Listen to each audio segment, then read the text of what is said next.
ഒട്ടും പറ്റിയ സമയമല്ല ഇത്, എനിക്കറിയാം. ഉച്ച സമയമാണ്, ഊണ് സമയമാണ്, ഊണ് കഴിഞ്ഞുള്ള വിശ്രമ സമയമാണ്. ഈ സമയത്തൊരു സെമിനാർ എത്ര മാത്രം വലിയ പീഡനമാണെന്ന് പല സെമിനാറിലും ഇരുന്ന ഒരാളെന്ന നിലയ്ക്ക് എനിക്ക് അറിയാവുന്നതാണ്. അതുകൊണ്ട് കഴിവതും ഏറ്റവും ചുരുക്കി സംസാരിക്കാൻ ശ്രമിക്കുന്നതാണ്. ആദ്യം എന്നെ ക്ഷണിച്ച കേരള ഗസറ്റഡ് ഓഫീസേഴ്സ് യൂണിയനോട് നന്ദി പറയുകയാണ്. ശ്രീ കെ ചന്ദ്രൻ ഇവിടെയുള്ളത് വളരെ വളരെ സന്തോഷകരമായ കാര്യമാണ്. കുറേ കാലത്തിന് ശേഷമാണ് അദ്ദേഹത്തെ കാണുന്നത്. ഞാൻ ആദ്യം തന്നെ നോക്കി അദ്ദേഹത്തിൻ്റെ കാലിൽ ചെരുപ്പ് കയറിയിട്ടുണ്ടോ എന്നുള്ളതായിരുന്നു. വളരെ അത്ഭുതകരം എന്ന് പറയട്ടെ, 2017 ചെരുപ്പില്ലാതെ നടക്കുന്ന രാഷ്ട്രീയ നേതാക്കൾ മാത്രമല്ല, സാധാരണ മനുഷ്യർ പോലും ഉണ്ടോ എന്ന് എനിക്ക് സംശയമാണ്. ഞാൻ മാതൃഭൂമിയിൽ പത്രപ്രവർത്തനം ആരംഭിക്കുമ്പോൾ 1980കളിൽ അസംബ്ലി റിപ്പോർട്ട് ചെയ്യാൻ പോകുമ്പോൾ ഞങ്ങളെല്ലാവരും കാണിച്ചു തരുന്ന ഒരു പ്രധാനപ്പെട്ട കാഴ്ചയായിരുന്നു ആ MLA ആയിട്ട് അദ്ദേഹം ആ ചെരുപ്പിടാതെ ഇങ്ങനെ നടക്കുന്നത്.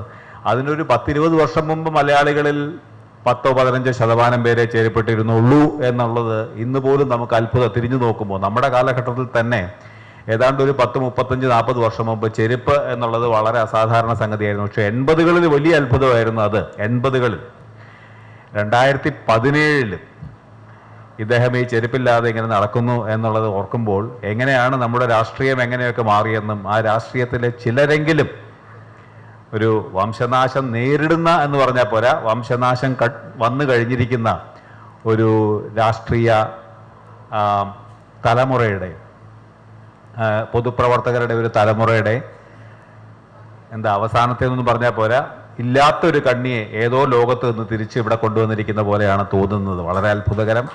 അത് ആദ്യമായിട്ട് നിങ്ങളോട് പറയാതിരിക്കാൻ വയ്യ. 80കളിലൊക്കെ അദ്ദേഹം കോൺഗ്രസ്സുകാരിൽ അപൂർവം കണ്ട ഒരു വ്യക്തിയായിട്ടായിരുന്നു അന്ന് തോന്നിയിരുന്നത്.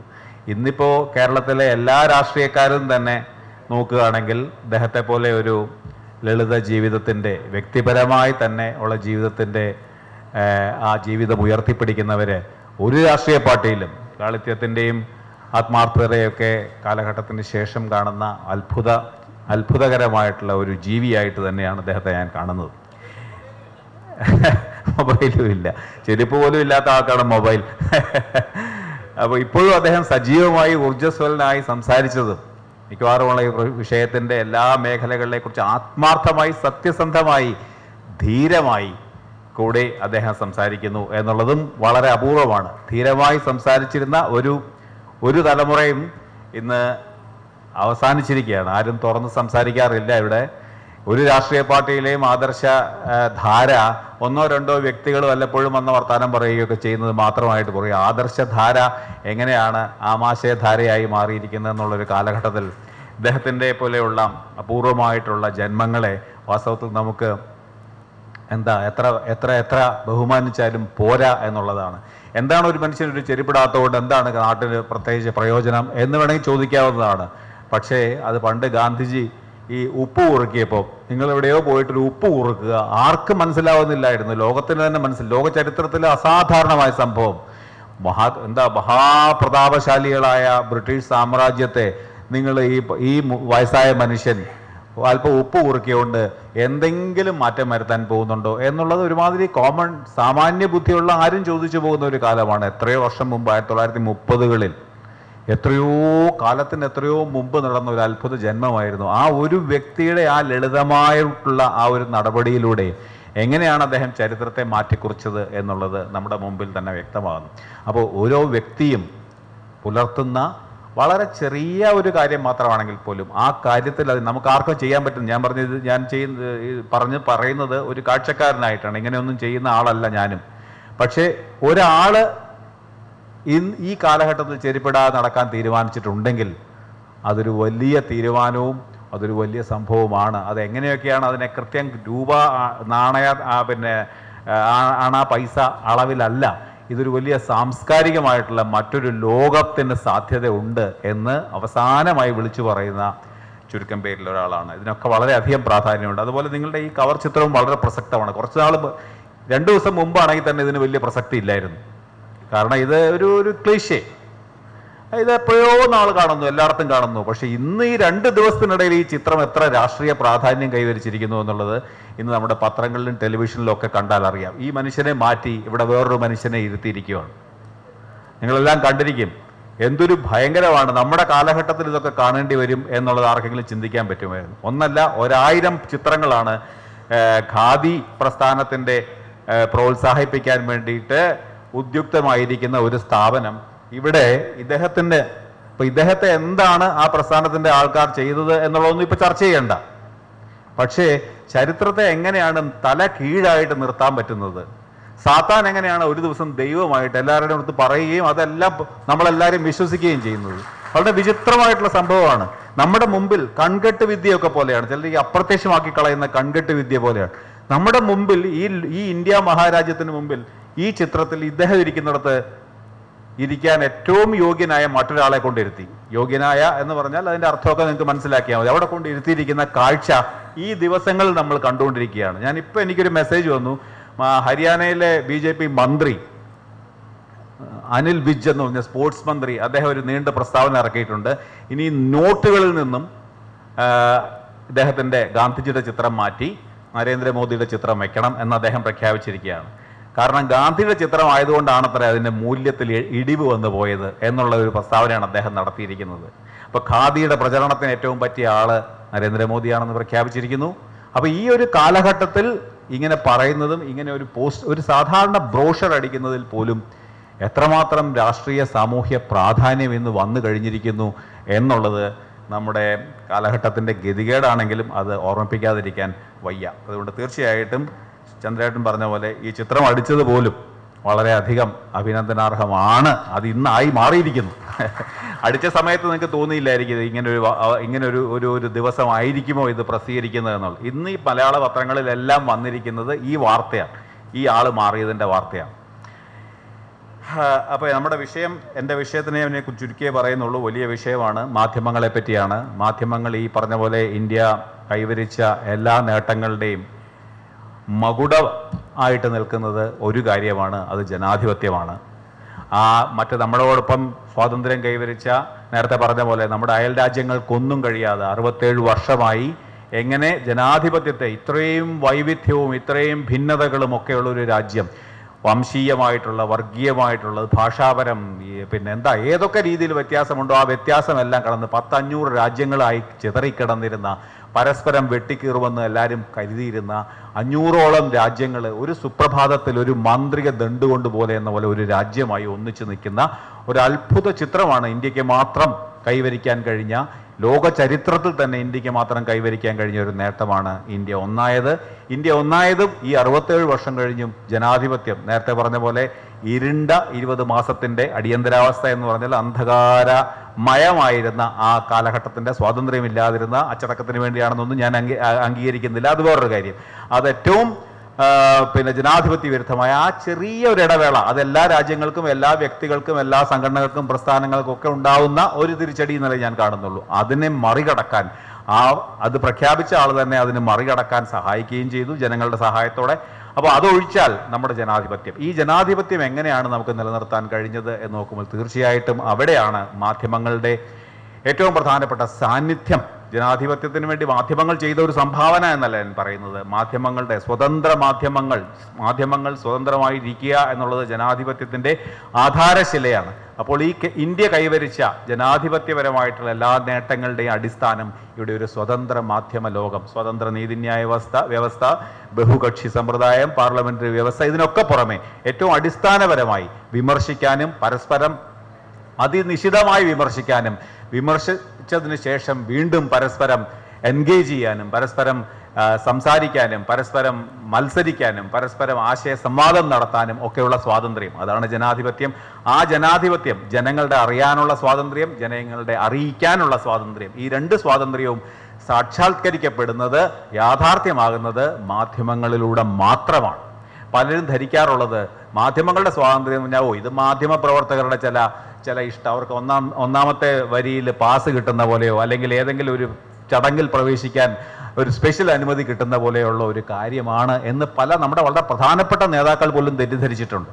അതുകൊണ്ടാണ് അവർക്ക് പലരും ഇത് മാധ്യമക്കാരുടെ എന്തോ ആവശ്യമാണ്, അതുകൊണ്ട് എങ്ങനെയെങ്കിലും അതിനെ ഒന്ന് നിയന്ത്രിക്കുക എന്നുള്ളതാണ് പല രാഷ്ട്രീയ പ്രവർത്തകരുടെയും പല വർഗീയ നേതാക്കന്മാരുടെയും പല വ്യവസായികളുടെയും ഒക്കെ ലക്ഷ്യം.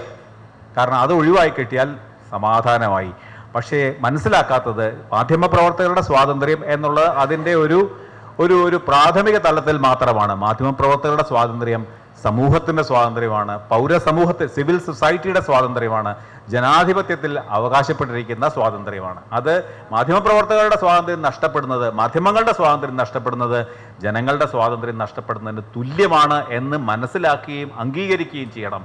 അതുകൊണ്ട് തന്നെ മാധ്യമപ്രവർത്തകരുടെ സ്വാതന്ത്ര്യത്തിന് നേരെ വരുന്ന ഓരോ വെല്ലുവിളിയും ചെറുക്കേണ്ടത് മാധ്യമപ്രവർത്തകരുടെ മാത്രമല്ല, ഇവിടെയുള്ള ജനാധിപത്യ പ്രസ്ഥാനങ്ങളുടെയും പൗരസമൂഹത്തിൻ്റെയും പ്രധാനപ്പെട്ട കടമയാണെന്ന് തിരിച്ചറിയുന്നുണ്ടോ എന്നുള്ളതിനെക്കുറിച്ച് എനിക്ക് ബലമായ സംശയങ്ങളുണ്ട്.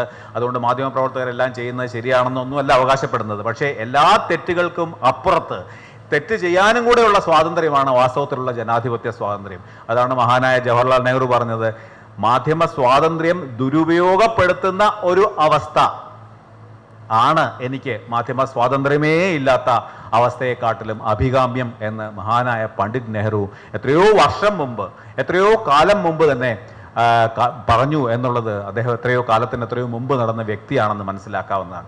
ഇന്നത്തെ മാധ്യമങ്ങളുടെ സാന്നിധ്യം ഒരു 10 വർഷം മുമ്പോ 15 വർഷം മുമ്പോ ഉള്ളതുപോലെയല്ല. മാധ്യമങ്ങൾ ജീവിതത്തിലെ ഒരു അരികുകളിലൂടെ മാത്രം സ്വാധീനിച്ചിരുന്ന ഒരു കാലഘട്ടം വിട്ട് ഇന്ന് 24 മണിക്കൂറും ജനജീവിതം മാധ്യമങ്ങൾക്കുള്ളിലാണ്, മാധ്യമങ്ങളുടെ നിരീക്ഷണത്തിലാണ്, മാധ്യമങ്ങളുടെ പലതരത്തിലുള്ള ഡിസ്കൂഴ്സുകൾക്ക് വിധേയമായിട്ടാണ്. അതുകൊണ്ട് തന്നെ മാധ്യമങ്ങളുടെ എണ്ണം വളരെയധികം വർദ്ധിച്ചിരിക്കുന്നു, മാധ്യമങ്ങളുടെ സാന്നിധ്യം വളരെയധികം വർദ്ധിച്ചിരിക്കുന്നു. അതുകൊണ്ട് തന്നെ മാധ്യമങ്ങൾ ചെയ്യുന്ന ശരികൾ ഒരുപാട് വർദ്ധിച്ചതുപോലെ തന്നെ തെറ്റുകളും ഒരുപാട് വർദ്ധിച്ചിട്ടുണ്ട് എന്നുള്ളതിനെപ്പറ്റി സമ്മതിക്കാൻ എനിക്കൊരു വിഷമവുമില്ല. പക്ഷേ മനസ്സിലാക്കേണ്ടത് മാധ്യമങ്ങളുടെ പ്രവർത്തനം വിപുലമാകുന്നതോടുകൂടി, മാധ്യമങ്ങളുടെ പ്രവർത്തനം എല്ലാ ജനങ്ങൾക്കും ബാധകമാകുന്ന പോലെ എല്ലാ തരത്തിലുള്ള തലങ്ങളിലും സ്പർശിക്കുമ്പോൾ തീർച്ചയായിട്ടും നിങ്ങൾക്ക് മാധ്യമങ്ങൾക്കെതിരെ ചൂണ്ടിക്കാണിക്കാവുന്ന തെറ്റുകൾ ഒരുപാടുണ്ടാവാം, അതിനൊന്നും സംശയമൊന്നുമില്ല. പക്ഷേ ആ തെറ്റുകൾക്കുപരി മാധ്യമങ്ങളെ നിലനിർത്തുക എന്നുള്ളതാണ് ആവശ്യം. നേരത്തെ ചൂണ്ടിക്കാണിച്ച പോലെ മാധ്യമങ്ങൾക്കുള്ളിലാണെങ്കിൽ വലിയ മാറ്റങ്ങൾ സംഭവിച്ചുകൊണ്ടിരിക്കുകയാണ്. അച്ചടി മാധ്യമം എന്നത് തളർച്ചയുടെ ഘട്ടത്തിലാണ്, ടെലിവിഷനും ഏതാണ്ട് ആ ഘട്ടത്തിലേക്ക് നീങ്ങുകയാണ്. ഒരുപക്ഷെ പിടിച്ചു നിൽക്കുന്നുണ്ട് ഇന്ത്യ പോലെ ഒരു രാജ്യത്ത്, കേരളം പോലെ ഒരു രാജ്യത്ത്. പക്ഷേ നേരത്തെ ഇവിടെ ചൂണ്ടിക്കാണിച്ചതുപോലെ സോഷ്യൽ മീഡിയ, നവമാധ്യമങ്ങൾ എന്നൊരു വളരെ ഒരു വിചിത്രമായിട്ടുള്ള ലോകം ഇന്ന് നമ്മുടെ മുമ്പിൽ തുറന്നു വച്ചിരിക്കുകയാണ്. അത് മാധ്യമ പ്രവർത്തനത്തെയും ജനാധിപത്യ പ്രവർത്തനത്തെയും ഒക്കെ നമുക്ക് തിരിച്ചറിയാൻ പാടില്ലാത്ത രീതിയിൽ, ഒരു രീതിയിലും നമുക്ക് മുൻകൂട്ടി കാണാൻ പറ്റാത്ത രീതിയിൽ അതിനെ മൗലികമായിട്ട് തന്നെ മാറ്റി തീർത്തുകൊണ്ടിരിക്കുകയാണ്. യാതൊരു തരത്തിലുള്ള നിയന്ത്രണമോ ഒരു തരത്തിലുള്ള നിയമങ്ങൾക്കോ ബാധകമല്ലാത്ത, അതൊന്നും ബാധകമല്ലാത്ത ഒരു പുതിയ മാധ്യമ ലോകം. അപ്പോൾ അത് ഒരുപാട് നേട്ടങ്ങൾ, ഒരു തരത്തിലുള്ള ഒരു വലിയ ജനാധിപത്യവൽക്കരണം നടക്കുന്നുണ്ട്. മാധ്യമങ്ങൾ മൂലധനത്തിനെ അടിസ്ഥാനപ്പെടുത്തി മാത്രം, മൂലധനം വളരെ വലിയ ശക്തിയായി, വിപണി ഒരു വലിയ പ്രശ്നമായും മാധ്യമങ്ങളുടെ സ്വാതന്ത്ര്യത്തെയും മാധ്യമങ്ങളുടെ സ്വതന്ത്ര പ്രവർത്തനത്തെയും ബാധിച്ച സമയത്താണ് ഈ പുതിയ നവമാധ്യമങ്ങൾ. ഈ നവമാധ്യമങ്ങൾക്ക് മൂലധനത്തിൻ്റെ തടസ്സമില്ല, വേറെ ഒന്നുമില്ല, ടെക്നോളജിയുടെയോ ഉപകരണങ്ങളുടെയോ ഒന്നും ഒരു ഭാരമില്ല. വളരെ എളുപ്പത്തിൽ ലോകത്ത് എന്ത് നടക്കുന്ന കാര്യം ലോകം മുഴുവൻ അറിയിക്കാം. അങ്ങനെ ഒരു വലിയ ജനാധിപത്യവൽക്കരണമാണ് ഈ നവമാധ്യമങ്ങളിലൂടെ നടന്നത്. പക്ഷേ അതിനോടൊപ്പം നവമാധ്യമങ്ങൾ ഒരു വലിയ അപകടങ്ങളുടെയും കൂടെ വാതിൽ തുറന്നിരിക്കുകയാണ്. ഒരു തരത്തിലുള്ള നിയന്ത്രണമില്ല. ആർക്കെതിരെ വേണമെങ്കിലും എന്ത് പരദൂഷണവും നടത്താം, ആർക്കെതിരെ വേണമെങ്കിലും എന്ത് മതപരമായിട്ടുള്ള വർഗീയപരമായിട്ടുള്ള കിംവദന്തികൾ അഴിച്ചുവിടാം. എല്ലാ തരത്തിലുള്ള അപകടങ്ങൾക്ക്, കാരണം ഇവിടെ ഒരു തരത്തിൽ ആർക്കും ഇവിടെ നിയന്ത്രണമില്ലാത്ത ഒരവസ്ഥയാണ്. നിയന്ത്രണമുള്ള മാധ്യമങ്ങൾ വളരെ കേമപ്പെട്ട പരിപാടി മാത്രമാണ് ചെയ്യുന്നത് എന്നല്ല, പക്ഷേ ഇവിടെ യാതൊന്നുമില്ല. അത് നിങ്ങൾക്ക് ഇപ്പോൾ തന്നെ നമുക്ക് മനസ്സിലാക്കി കഴിയും. ആരുടെ സ്വകാര്യതയും കടന്നു കയറാം, ആർക്കെതിരെ വേണമെങ്കിലും എന്തും പ്രചരിപ്പിക്കാം. പലപ്പോഴും ഈ നവമാധ്യമങ്ങളുടെ പ്രധാനപ്പെട്ട പരിപാടി തന്നെ പരദൂഷണമാണെന്ന് തോന്നിപ്പോകും. കാരണം പലർക്കെതിരായിട്ടുള്ള പറയാൻ വേണ്ടി മാത്രമാണ് പലപ്പോഴും ഈ സോഷ്യൽ മീഡിയ ഉപയോഗിക്കുന്നത്. ഇതിൻ്റെ അപകടം എന്താണെന്ന് വെച്ചാൽ ഇതിനെന്ത് ചെയ്യാൻ പറ്റും? ഇത് ജനാധിപത്യ അവകാശങ്ങൾക്കെതിരെ കടന്നുകയറ്റമാണ്. ഒരുപക്ഷെ നമ്മുടെ നിലവിലുള്ള പത്രങ്ങൾക്കൊക്കെ ഈ എല്ലാ തെറ്റുകളും ചെയ്താലും നിങ്ങൾ ഈ നാട്ടിലുള്ള എല്ലാ നിയമങ്ങൾക്കും അത് വിധേയമാണ്. നിങ്ങൾക്ക് ഡെഫമേഷൻ ആയാലും വേറെ എന്ത് പിന്നെ തെറ്റുകളായാലും നിങ്ങൾക്ക് ആ ചൂണ്ടിക്കാണിക്കാൻ ആളുണ്ട്, അല്ലെങ്കിൽ പോയി ചോദിക്കാൻ ഒരു വ്യക്തിയുണ്ട് അവിടെ. ഏഷ്യാനെറ്റ് എന്തെങ്കിലും ചെയ്യുകയാണെങ്കിൽ, ഏഷ്യാനെറ്റ് ന്യൂസ് എന്തെങ്കിലും അപകടം വരുത്തുകയാണെങ്കിൽ തീർച്ചയായിട്ടും എന്നെ വിളിച്ച് നിങ്ങൾക്ക് ചോദിക്കാം, എന്നെ ഉത്തരം പറയിപ്പിക്കാം, കോടതിയിൽ കൊണ്ടുപോകാം, വേണമെങ്കിൽ ജയിലിൽ വിടാം. പക്ഷേ അതല്ല സോഷ്യൽ മീഡിയയിൽ അനോണിമസ് ആയിട്ടുള്ള ഹിറ്റ് ആൻഡ് റൺ എന്ന് പറയുന്നില്ല, അജ്ഞാതരായിട്ടുള്ള ഊമക്കത്തുകളുടെ ഒരു ലോകമാണ്. ആർക്കും ഏത് പേരിലും എന്തും ചെയ്യാവുന്നതാണ്. അപ്പോൾ ഈ ലോകം മുഴുവൻ മാധ്യമ ചിന്തകർ, മാധ്യമ വിദ്യാർത്ഥികൾ ആലോചിച്ചുകൊണ്ടിരിക്കുന്നത് എങ്ങനെയാണ് ഈ പ്രശ്നത്തെ കൈകാര്യം ചെയ്യാൻ കഴിയുക. നിയന്ത്രണം എന്ന് പറയുന്നത് വലിയ അപകടകരമായിട്ടുള്ള കാര്യമാണെന്ന് ലോകത്ത് ചരിത്രത്തിൽ പലതവണ ചൂണ്ടിക്കാണിച്ചു. പക്ഷേ പുറത്തുനിന്നുള്ള നിയന്ത്രണമല്ലാതെ അകത്തുനിന്ന് എങ്ങനെയാണ് നിങ്ങൾക്ക് നിയന്ത്രണം കൊണ്ടുവരിക, എങ്ങനെയാണ് ഇതിനകത്തൊരു പെരുമാറ്റച്ചട്ടം കൊണ്ടുവരിക, എങ്ങനെയാണ് ഇതിനെ നിയമങ്ങൾക്ക് വിധേയമാക്കാൻ കഴിയുക എന്നുള്ളതിൻ്റെയൊക്കെ ചിന്തകൾ നടന്നു വരുന്നു. പക്ഷെ അത് മാധ്യമരംഗത്ത് പോരാ. എൻ്റെ അഭിപ്രായത്തിൽ ജാഗ്രതയുള്ള മാധ്യമങ്ങളുടെ, അല്ലെങ്കിൽ ശരി ചെയ്യാനുള്ള മാധ്യമങ്ങളെ ശരി ചെയ്യിക്കാൻ നിർബന്ധിക്കുന്നത് ഇതിനെപ്പറ്റി ജാഗ്രതയുള്ള, മാധ്യമ സാക്ഷരതയുള്ള പൗരസമൂഹത്തിനാണ്. ആ പൗരസമൂഹം നിരന്തരം മാധ്യമങ്ങളുടെ പ്രവർത്തനം പഠിക്കുകയും മാധ്യമങ്ങളെ വിശകലനം ചെയ്യുകയും മാധ്യമങ്ങളെ വിചാരണ ചെയ്യണമെങ്കിൽ വിചാരണ ചെയ്യുകയും ഒക്കെ ചെയ്തേ മതിയാവൂ. എന്നാൽ മാത്രമേ ഈ മാധ്യമങ്ങൾ ഉള്ളിലുള്ള സത്യത്തിനെ കുറിച്ചുള്ള യഥാർത്ഥമായിട്ടുള്ള അറിവുണ്ടാവും. നിർഭാഗ്യവശാൽ നമുക്ക് പൊതുവേദികളില്ലാതെ ചുരുങ്ങിപ്പോകുന്ന ഒരു കാലഘട്ടമാണിത്. കൂടുതൽ ആൾക്കാർ അവരുടേതായ കൊച്ചു ലോകത്ത് ഒതുങ്ങിപ്പോവുകയാണ്. അതുകൊണ്ട് പരസ്പര ചർച്ചകൾ നടക്കുന്നില്ല, പരസ്പര ആശയസമ്മേളനം നടക്കുന്നില്ല. ആ ഒരു ഘട്ടത്തിലാണ്, ഈ പൊതുവേദികളില്ലാത്തൊരു ഘട്ടത്തിലാണ് ഇതുപോലെയുള്ള സംഘടനകളുടെ ആവശ്യം, ഈ സംഘടനകളുടെ സമ്മേളനങ്ങളുടെ ആവശ്യം, ഈ സമ്മേളനങ്ങൾ തുറന്ന സംഘടന നടത്തേണ്ടതിൻ്റെ ആവശ്യം. അതെല്ലാം ഫലപ്രദമാവുമ്പോൾ മാത്രമേ ജനാധിപത്യം യാഥാർത്ഥ്യമാകുന്നുള്ളൂ. അപ്പോൾ മാത്രമേ മാധ്യമ സ്വാതന്ത്ര്യം യാഥാർത്ഥ്യമാകുന്നുള്ളൂ. അതിന് ഈ ഒരു തരത്തിലുള്ള പ്രവർത്തനം വാസ്തവത്തിൽ എല്ലാവരും നടത്തണം. അതിനോടൊപ്പം ഞാൻ നേരത്തെ പറഞ്ഞ പോലെ മാധ്യമങ്ങളുടെ സ്വാതന്ത്ര്യം, മാധ്യമങ്ങൾക്ക് കോടതിയിൽ പ്രവേശിക്കാൻ അനുവാദം നൽകില്ല എന്ന് വക്കീലന്മാർ പറയുമ്പോൾ ഇത് പ്രവർത്തകരുടെ പ്രശ്നമാണെങ്കിൽ, അല്ലെങ്കിൽ മാധ്യമ പ്രവർത്തകർക്ക് 2 തല്ല് കിട്ടുമ്പോൾ അത് സാരമില്ല, 2 എണ്ണം അവന്മാർക്ക് എന്തായാലും കിട്ടണം, മറ്റവൻ ഇങ്ങനെ ചെയ്തില്ലേ, അല്ലെങ്കിൽ ആ പത്രത്തിൽ ഒരു ദിവസം ഇങ്ങനെ വന്നില്ലേ എന്നൊക്കെ പറഞ്ഞ് 2 എണ്ണം അവന് കിട്ടട്ടെ, അഹങ്കാരമാണ് എന്നൊക്കെ പറയുന്നത് ഒരു പരിധിവരെ ശരിയാവാം. വളരെ ഉപരിപ്ലവമായി കാര്യങ്ങൾ കാണുക ശരിയാവാം. പക്ഷേ അതിനപ്പുറത്താണ് ശരി. ഈ മാധ്യമങ്ങളുടെ സ്വാതന്ത്ര്യം നിലനിർത്തേണ്ടത് കോടതികൾ സത്യത്തിൻ്റെ, അല്ലെങ്കിൽ കോടതികൾ മാധ്യമങ്ങളുടെ നിരീക്ഷണത്തിൽ നിരന്തരം വരേണ്ടതിൻ്റെയൊക്കെ ആവശ്യം നമ്മുടെ ശക്തമായ ആരോഗ്യകരമായ ജനാധിപത്യ വ്യവസ്ഥയ്ക്ക് ആവശ്യമാണ്. അതുകൊണ്ട് മാധ്യമങ്ങളുടെ സ്വാതന്ത്ര്യം സംരക്ഷിക്കാൻ ഭാഗ്യവശാൽ ആദ്യമൊക്കെ കേരളത്തിലെ മുഖ്യമന്ത്രിയോ അല്ലെങ്കിൽ മറ്റു രാഷ്ട്രീയ പ്രവർത്തകരോ രാഷ്ട്രീയ പാർട്ടികളോ ഒന്നും കാര്യമായി ശ്രദ്ധിച്ചില്ല എന്നുള്ളത് പിന്നീട് കുറച്ചൊക്കെ മനസ്സിലാവുകയും കുറച്ചൊക്കെ ശ്രമിക്കുകയും സമീപകാലത്ത് എല്ലാ ട്രേഡ് യൂണിയനുകളും, എല്ലാ ഇടതുപക്ഷ ട്രേഡ് യൂണിയനുകളായാലും പിന്നെ കോൺഗ്രസിൻ്റെ trade union, UDF trade union, എല്ലാ ട്രേഡ് യൂണിയനുകളും ഒന്നിച്ച് എറണാകുളത്ത് ഞങ്ങൾക്ക് ഐക്യദാർഢ്യം പ്രഖ്യാപിക്കുകയും ഞങ്ങളുടെ സ്വാതന്ത്ര്യത്തിന് വേണ്ടി ശബ്ദമുയർത്തുകയും ചെയ്തതിൽ ഞങ്ങൾ അങ്ങേയറ്റം കൃതാർത്ഥരാണ്. ഞങ്ങളല്ല കൃതാർത്ഥരാകേണ്ടത്, കേരളത്തിലെ പൗരസമൂഹമാണ് കൃതാർത്ഥരാകേണ്ടത്. എത്രയും വേഗം ഈ കോടതികളിലുള്ള ഈ വിലക്കുകൾ അവസാനിക്കേണ്ടത് നമ്മുടെ എല്ലാവരുടെയും ആവശ്യമാണെന്ന് മനസ്സിലാക്കി നിങ്ങളെല്ലാവരും മാധ്യമപ്രവർത്തകരോടും ജനാധിപത്യത്തോടും ഒപ്പം നിൽക്കണമെന്നുകൂടെ അഭ്യർത്ഥിക്കുകയും ചെയ്തുകൊണ്ട് ഞാൻ അവസാനിപ്പിക്കുന്നു. നിങ്ങൾക്ക് നന്ദി.